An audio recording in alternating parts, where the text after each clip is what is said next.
ऐसे शुरू हुई तिरुपति बालाजी में बालों को दान करने की परंपरा। बेहद रहस्यमयी है वजह। भारत की प्रसिद्ध तिरुपति मंदिर में बाल दान करने की परंपरा काफी पुरानी है। एक समय की बात है, एक बार भगवान वेंकटेश्वर नीलाद्री पर्वत पर सो रहे थे। तब देवी नीलाद्री वहां पहुंची और उन्होंने ये देखा कि वेंकटेश्वर जी के सर पर एक धब्बा है, जिसे ढकने के लिए उन्होंने अपने बालों को खींच लिया और उसे भगवान के सर पर लगा दिया, ताकि उनकी सुंदरता और भी ज्यादा निखर सके। जब जगत के स्वामी उठे और उन्होंने ये देखा कि उनके उस स्थान पर बाल हैं जहाँ एक धब्बा था, वहीं दूसरी ओर नीलाद्री के सर पर खून निकल रहा था।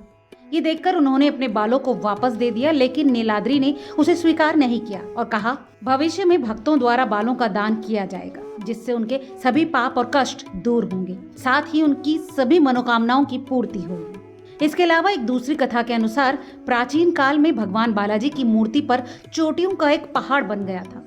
उस पहाड़ पर रोजाना एक गाय आती थी और दूध देकर वहां से चली जाती, जिससे गाय का मालिक गुस्से में आ गया और उसने कुल्हाड़ी से गाय को मार दिया। इस हमले के दौरान बालाजी के सर पर भी चोट आ गई और उनके सर के बाल भी गिर गए। ये देखकर उनकी माता नीला देवी ने अपने सर के बालों को वेंकटेश्वर जी के सर पर रख दिया। इससे उनकी चोट तुरंत ही ठीक हो गई।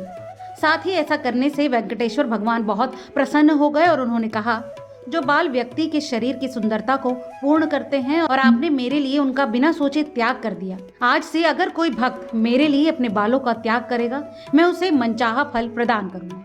तभी से आज तक बालाजी मंदिर में बाल दान करने की ये परंपरा चली आ रही है। बता दें कि मंदिर में दान किए गए बालों से हेयर विग और हेयर एक्सटेंशंस बनाए जाते हैं, जिसे बेच दिया जाता है और इससे मिली कमाई को मंदिर के चैरिटेबल चीजों में लगाया जाता है। साथ ही इससे लोगों की मदद भी की जाती है।